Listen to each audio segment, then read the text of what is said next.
Okay ಅಲ್ವಾ, producer ಕೂಡ direct ಮಾಡ್ತಾರೆ.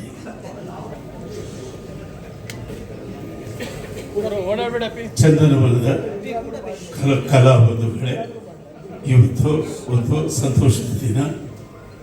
ಇವತ್ತು ಶಿಸ್ತಿನಿಂದ ಈ ಕಾರ್ಯಕ್ರಮವನ್ನು ಯೋಜನೆ ಮಾಡಿರುವ ಈ ಓಕೆ ತಂಡಕ್ಕೆ ನನ್ನ ಹೃದಯಪೂರ್ವಕ ಅಭಿನಂದನೆಗಳು. ಈ ಶಿಸ್ತು ಚಿತ್ರ ನಿರ್ಮಾಣಕ್ಕೆ ಬಂದರೆ ಬಹಳ ಒಳ್ಳೆಯದು. ನಿರ್ಮಾಪಕರಿಗೆ ಹಣ ಉಳಿತಾಯ ಆಗುತ್ತೆ, ಸಮಯ ಉಳಿತಾಯ ಆಗುತ್ತೆ, ಕ್ವಾಲಿಟಿಗೆ ಬರೋದಕ್ಕೆ ಕಾರಣವಾಗುತ್ತೆ. ಥ್ಯಾಂಕ್ ಯು ಓಕೆ ಚಿತ್ರತಂಡಕ್ಕೆ. ಇವತ್ತು ಒಂದೇ ಪಾತ್ರ ವಸ್ತು ಓಕೆ, ಮಾತು ಕಡಿಮೆ, ಪ್ರೀತಿ ಜಾಸ್ತಿ. ನಾನು ಈ ವೇದಿಕೆಗೆ, ಈ ಸ್ಥಾನಕ್ಕೆ ಬರೋದಕ್ಕೆ ನನಗೆ ಈ ಕನ್ನಡ ನಾಡು, ಕನ್ನಡ ನಾಡಿನ ನುಡಿ, ಈ ಕನ್ನಡ ನಾಡಿನ ಜ್ಞಾನ ಪರಂಪರೆ ಮತ್ತು ಕಲಾ ಪರಂಪರೆ, ಈ ಚಂದನವನ ನನಗೆ ಎಲ್ಲವನ್ನು ಕೊಟ್ಟಿದೆ. ನಾನು ಬಯಸಿದ ಎಲ್ಲ ಕನಸುಗಳನ್ನು ಈ ಚಂದನವನ ನನಗೆ ಕೊಟ್ಟಿದೆ. ಇದೊಂದು ಆಸೆ ಇತ್ತು, ನಾನು ನಿರ್ದೇಶಕನಾಗಬೇಕು ಅಂತ ಉದ್ಯಮಕ್ಕೆ ಬಂದೆ. ಆದರೆ ನಿರ್ದೇಶಕ ಆಗೋ ಬದಲು ಡೈರೆಕ್ಟ್ ಆಗೋ ಬದಲು ಇಂಡೈರೆಕ್ಟ್ ಆಗ್ಬಿಟ್ಟೆ.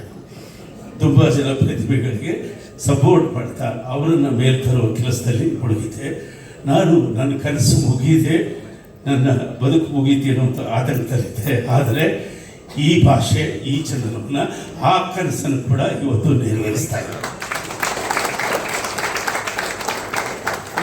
ಈ ನನ್ನ ಪ್ರಯಾಣದಲ್ಲಿ ತುಂಬ ಜನ ಹಿತೈಷಿಗಳು, ಅಭಿಮಾನಿಗಳು ಒತ್ತಾಯದ ಅಭಿಮಾನದಿಂದ ನನ್ನನ್ನು ಮೇಲೆ ತಂದಿದ್ದಾರೆ. ಅದರಲ್ಲಿ ಬಹಳಷ್ಟು ಜನ ಏರಿದ್ದಾರೆ. ಇವತ್ತು ಈ ವೇದಿಕೆಯಲ್ಲಿ ಈ ಓಕೆ ಚಿತ್ರದ ನಿರ್ದೇಶನದ ನನ್ನ ಈ ಕಾಯಕವನ್ನು ನಾನು ಒಬ್ಬರಿಗೆ ಡೆಡಿಕೇಟ್ ಮಾಡಬೇಕು. ಅದು ಯಾರು ಅಂದರೆ ನನ್ನ real promoter Shri NS Rao. ಅವರು ಒಬ್ಬ ಅದ್ಭುತವಾದ ಹಾಸ್ಯ ನಟ. ಆದರೆ ಮೂಲದಲ್ಲಿ ಅವರು ನಾಟಕಕರ್ತರು, ಬರಹಗಾರ. ನಾಟಕಗಳ ಕಾಲದಿಂದಲೂ ನನಗೆ ಅವರ ಪರಿಚಯ. ಈಗ NS ರಾಯರ ಬಗ್ಗೆ ಒಂದು ಕೃತಜ್ಞತೆಯನ್ನು ಸಲ್ಲಿಸುವ ಒಂದು ವಿಡಿಯೋ ಕ್ಲಿಪ್ ಇದೆ, ದಯವಿಟ್ಟು ಅದನ್ನು ಪ್ರೆಸೆಂಟ್ ಮಾಡಿ.